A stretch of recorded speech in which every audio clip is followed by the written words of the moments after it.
Hey guys, what's up? So I had a lot of fun doing that video for Dispriest where I did the spreadsheet and I went a little bit into more detail like with math and stuff.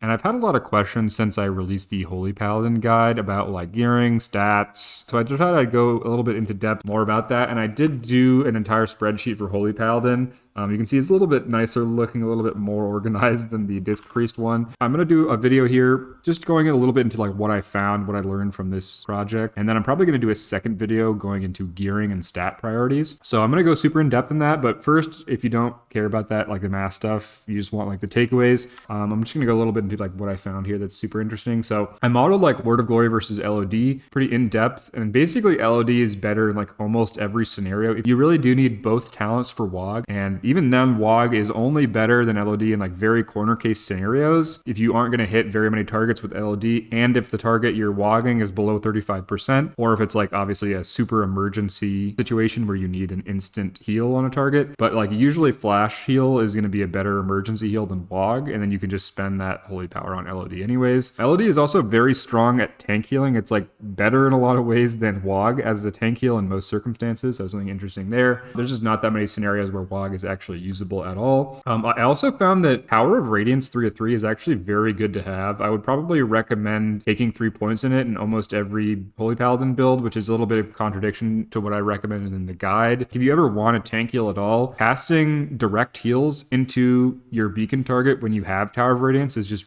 a lot better than I thought it was going to be. I'd recommend taking points in Tower of Radiance in almost every fight. Also, Radiance is very strong on like lower target counts, which I was surprised by. It's pretty efficient at like 4 or 5 targets and pretty high HPS at 4 or 5 targets. And also like the sequences that you do while you're raid healing of Radiance, Radiance Shock LOD, Radiance CS Shock LOD, all those sequences do quite a bit of passive tank healing, almost as much as just casting Divine Lights into other targets and healing the tank through the beacon. If you just want a passive tank heal through beacon, Radiance and LOD are like pretty good at that. They're almost as good as just your casted heals. Radiance is also completely insane. Everybody kind of knows this, but it just is interesting to look at how like mana efficient and high HPS it is. It's about as mana efficient as Priest Prayer of Healing, but it just does more HPS by a decent amount. So as long as the raid is like pixel stack, Radiance is just like the strongest heal in the game. By a decent margin. So those are the main takeaways. So now that we've done that, let's just go quickly through here and talk about how I modeled all this stuff. Again, if you're not interested in the math, you can always just turn the video off or whatever. I did the same thing where I modeled like stats, secondaries, intellect, modeled all the spells here with like spell power coefficients and all the stats. Different conditionals, like whether it's casted into the beacon or into a non-beacon, protector of the innocent, talents and stuff like that, daybreak. And then the casted heals, I modeled them like into beacon with tower. Holy Radiance was the one spell where the spell power coefficients were like incorrect on WoW. All the other spells had basically correct spell power coefficients, which was nice. Different than Disc Priest there. So for Holy Radiance, I did a little bit more of a jury rig scaling here, where I took like the average case on high targets just from logs, and then I just modeled like 2, 3, 4, 5 targets just like manually by testing in game. And then of course I did like Holy Shock, and I also modeled Crusader Strike. So how did I model the Holy Power builders? Well, I modeled WoG and LOD separately, and then I just did like 1/3 of the average healing of these spells is the value of 1 holy power. And then for generators, when I did like healing per cast time, I just added the value of 1 holy power plus 1/3 of a global, right? Because I assume you're going to spend 3 holy power in WoG and Shock, so therefore like, you know, every builder is going to be including 1/3 of the cast time of the spender in it for healing per cast time. And then very similar to the Disc Priest video, I did a healing per mana descending list. I did a healing per cast descending list, but then I also did a tank healing per cast descending list just to compare like how much passive tank healing you get through the beacon with different heals, and also how much healing you get like by directly casting into the tank. Just a little bit interesting, so I'll go into that later. So let's start with healing per mana. So if you look at healing per mana, Holy Shock, no matter whether you spend the holy power on LOD or WoG, is our most mana efficient spell, and it's also pretty decently high HPS. So Holy Shock is very, anytime you're not like super emergency, like you have to do really high HPS, you always want to be casting Holy Shock on cooldown, no matter whether you're spending it on LOD or WoG. But if you do spend it on LOD, it's like way more efficient than if you use it on WoG. This is interesting, but again, this is like something we kind of know already, right? Holy Shock is just good to spend your time pressing. LOD on 6 targets is actually our most efficient non-Holy Shock skill. And also like, again, Crusader Strike, if you spend that on LOD, is going to be super efficient as well too here. So If you're raid healing and you don't need to like have super high throughput, pressing Crusader Strike and Holy Shock on cooldown is a very, very good idea. Word of Glory in like the absolute best case scenario is up here, kind of close to LOD. But again, this is like both talents and everything, like everything under the sun lines up where the target is below 35% and it's not the beacon. So you get 50% extra healing. And you also have Eternal Glory giving you 30% more efficiency. This is like absolute best case for WoG. The average case for WoG is like way worse than LOD down here. So this is the Holy Radiance average on high target. So I took this from a log of like Bethelak and of me. So it has like all the same stats that I have here modeled into it. Just because the spell power coefficients were like not right. And I also I just didn't really know how to model this. So I just did it with logs. And it's like very efficient, right? This is 16.7 HPM. This is like super high. And this spell is like insanely high HPS. So again, this is just one of the reasons why Holy Paladin is so broken. This spell is just really good. Everything below this line is worse than Radiance if the raid is pixel stacked. So if the raid is pixel stacked, you pretty much just never want to cast any of these buttons, again, unless like Tank's going to die or something. So this is Holy Shock. If it didn't generate Holy Power, it would still be pretty efficient, right? This is like pretty good, not terrible. Plus the Holy Power, it's obviously way better. So WoG, if the target is below 35% and it's not your beacon target, is pretty efficient, right? It's like 13, it's decently up there. Again, still nothing compared to LOD on 6 targets, but if you're sniping someone who needs emergency healing and is below 35% and you have that talent, WoG is not like a terrible choice, but it's still worse than LOD for like overall HPS and efficiency. Next is going to be Holy Light. So Holy Light, and this is including the value of Daybreak in the Holy Light, is not that efficient given how low HPS it is and that it's supposed to be like your super efficient heal. So Holy Light's like, you're going to cast this sometimes, but you really only want to cast Holy Light in like very niche circumstances. Most of the time, if you're trying to be efficient, most of your global should be spent on Holy Shock, Crusader Strike, Holy Power Spenders, and you should really only press Holy Light in situations where both of your builders are on cooldown and you don't have a good target for Radiance. LOD on 4 targets is a good bit less mana efficient, but basically in the vast majority of circumstances in Raid, you're going to be able to hit 6 targets with LOD. So this is just like not super reasonable. But even on 4 targets, it's better than WoG. So Radiance on 5 targets is actually pretty efficient, right? This is like more efficient than all these spells down here, which again, I found kind of surprising.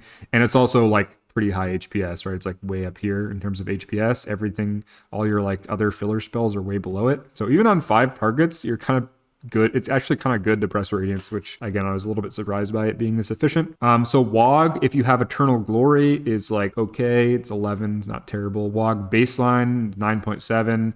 Again, Crusader Strike with WoG is going to be the same, right? Because that's how I modeled the mana cost of these spenders. Divine Light, if you have 3 of the 3 in Tower of Radiance and you're spending the Holy Power you generate onto LOD, is actually very efficient. And it's more efficient than Divine Light into a non-beacon and much more efficient than Divine Light into the tank. So again, this is just a really good reason, in my opinion, to always have 3 of 3 in Tower of Radiance. If you ever do need to actively tank heal instead of passively tank heal, this just makes your casted heals like way better. Baseline Divine Light is again just worse. Casting a Divine Light into your non-beacon is like not really that great as a filler. Again, you have to like have Radiance be hitting only 3 or 4 targets for it to be better or worse than Divine Light. Flash Heal with Tower of Radiance and LOD is again actually super efficient. It's not that much less efficient than Divine Light here, which I was surprised by. I figured Flash Heal would be like considerably less efficient than Divine Light, but they're pretty close, and they're also pretty close in HPS, which I was surprised by. Flash Heal is actually not that bad. It's like pretty good on HPAL, which I was surprised by. Again, another reason to take Tower of Radiance. And the quicker cast time on this is actually going to be like a pretty big advantage over Divine Light in terms of a tank heal, especially if you're gearing less haste for more mana efficiency. You actually don't really lose that much in terms of tank healing because you can just use Flash of Light over Divine Light and you gain a bunch of efficiency from not having all the haste anyways. Radiance at 3 targets is down here with Flash Heal onto a Tower Radiance. Just below that is Holy Shock. This is just like Holy Shock if you cast it into the tank and without the value of the Holy Power, so just baseline. So it's not great, but again, it's still up there with Flash Heal. So if you're like efficiency tank healing on a fight like Shanix or something where it's basically just the tank taking damage, Holy Light and Holy Shock both have like about the same efficiency into the tank, which isn't great, but Holy Shock is still good if you use it for WoG, right? It's up here. Divine Light without Tower of Radiance is pretty low. And Divine Light into the Beacon is, again, just a little bit lower. So not the greatest spell ever. Flash of Light is, again, not that much less efficient than Divine Light, even without any of the talents or tower. Word of Glory into your Beacon target is very inefficient. So if you're building the Holy Power, like, you really don't want to be pressing just a baseline, no talents, no benefit, anything WOG into the tank if you have any targets that you can hit with LOD. Especially if one of those targets is the tank himself. LOD is just like a lot more powerful, and WOG is it's like a situational spell. And then like of course your baseline flash heal with nothing into Beacon is just like your lowest efficiency spell down here. But it's still not like super efficient. 5.3 is not like the worst thing ever. So let's look at healing per cast time. Our highest is actually LOD at 6 targets at 73k. Second to that is going to be Radiance. This is our average cast on high target count at 63. And then we have WOG. This is WOG, again, perfect best case scenario. Again, I modeled WOG with like baseline and then with all the talents. And with all the talents combined, in the absolute best case scenario, it's still worse than LOD on 6 targets by like quite a bit, right? 53k versus 73k, 20k difference. And WOG is almost never going to be in this best case scenario, more often going to be like down here. So next is LOD on 4 targets. So even if you could only hit 4 targets with LOD, it's still almost as good as WOG in the absolute best case scenario for WOG with all the talents. Radiance at 5 targets is 38k. So it's actually like still very, very high. And again, Radiance on 5 targets is still very, very efficient too. So Radiance on 5 targets is actually like a pretty good filler if you're in a fight that doesn't have like super high tank damage. WOG, this is below 35% with Last Word. And it's, again, pretty up there. So if you do have to emergency spot heal somebody who's like, 20% HP, casting a WOG on them isn't the worst decision. It's going to be less HPS than LOD. A lot of times you're actually just better pressing flash heal on them because it's only like 5k less HPS. And as long as you have the time to cast that flash heal, you're going to be more overall efficient than by spending that holy power on an LOD over a WOG than you are like spot healing with WOG.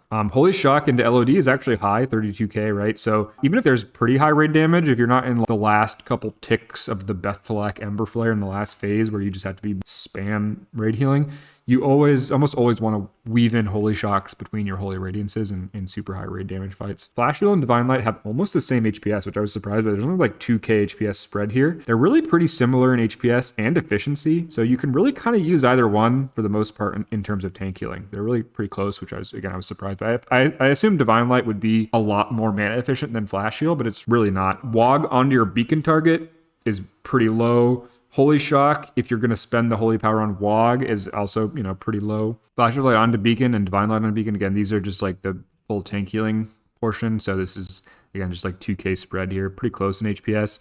Radiance on 3 targets is actually about the same HPS as spamming your casted heals into the tank, which is interesting. And then Crusader Strike, pretty low down here, but it's very mana efficient again. So you really only want a Crusader Strike to LOD in like periods where there's a bit lower damage and you don't really need that like super spiky high HPS. But that's pretty straightforward, right? That's like kind of intuitive. Radiance at 2 targets is about the same HPS as casting Holy Light into a non-beacon, and Holy Light on your beacon. So this is just like spamming Holy Light into the beacon tank is our lowest HPS spell by a considerable margin. So again here, Holy Light is like pretty weak in terms of HPS, and it's not actually super mana efficient, even with the benefit of Daybreak baked in there. So again, you don't really want to be filling with this most of the time. You usually want to be prioritizing CS and Holy Shock over this. And then just like if you have a couple of seconds between your builders and spenders, you can weave in a Holy Light in like very low damage portions of the fight to be decently efficient. So that's healing per cast time, healing per mana. Not like super surprising stuff here, but just the difference between Flash of Light and Divine Light being that small was surprising to me. And it means that like gearing haste is actually just going to be a lot less valuable because, again, like Divine Light having a lower cast time doesn't really matter if you can just Flash heal instead. So let's look at tank healing per cast here, actually. This is an interesting one. So what I did here is, again, I modeled all these spells in different conditionals. So for this list, this is going to measure how much tank healing you get from like the casting spells into the tank versus the beacon. And then I modeled some like series of things that you might do while raid healing. And I measured like how much passive tank heal you get from them. And there's a couple of interesting things here that are worth mentioning. So number one is WOG, and the BCS just means best case scenario, right? So this is, again, WOG if you have all the talents and the tank is below 35%. And in that case, it's the highest at like 48k. So WOG with Eternal, just Eternal Glory is like decently high. LOD, if LOD hits the tank, so this means like if you're in the melee stack and the tank is within your range of LOD and you cast and like one of the ticks hits them, plus all the beacon healing, it's actually close to WOG with Eternal Glory. LOD is a very strong tank heal, which people might not really necessarily think about, but it just is very strong tank heal. WOG, just baseline WOG, is actually lower than LOD if it hits the tank. Flash heal is a little bit stronger than Divine Light here again, but lower than like all your spenders. So you still want to spend even if you're spamming like Flash, Divine Light into the tank.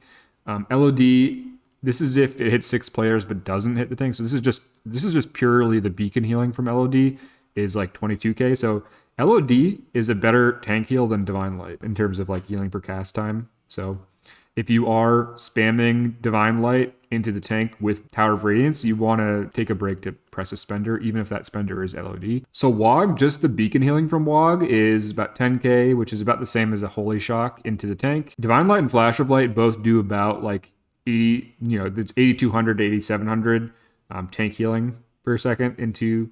This is like if you're pressing them and just the beacon healing. And then Holy Light's 6500. So Holy Light's actually like good passive tank healing. It's kind of close to Flash and Divine Light in terms of like just the beacon healing. In that respect, it's like decent, right? And then Holy Shock's beacon healing is only like 3k, so it's pretty weak. What I modeled here as well is some sequences that you'll be doing while you're raid healing and how much tank healing they do. So triple Radiance into LOD. So the way I modeled this is just like the total healing you get through the beacon from this divided by like the cast time of 3 Holy Radiances plus the global you spend on LOD.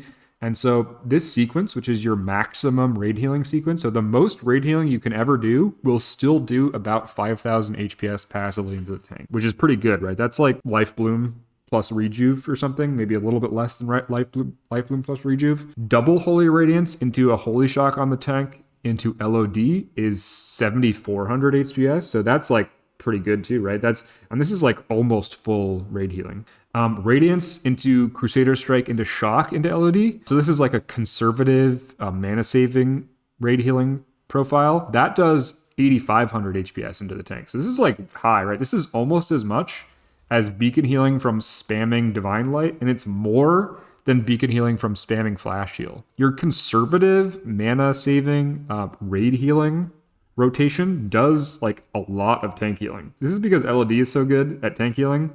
And also, of course, this is assuming you're Holy Shocking into the tank. Pretty good. And you don't really lose that much Holy Shocking into your beacon target because, again, you're only losing like this 3,000 healing from the beacon heal. So it's not like too much of a sacrifice to send that Holy Shock into the tank. And this tank healing is like, this is nothing to scoff at, right? This is like more than Life Bloom plus Rejuve. More passive tank healing than you get from like most other specs. And it's while you're doing your raid healing rotation. So unless you actively want to do tank healing, you don't actually want to cast Divine Light Flash Heal to do more tank healing through the beacon because it just doesn't do more tank healing through the beacon. If you want to tank heal, you want to actually cast into the tank with an actual direct heal.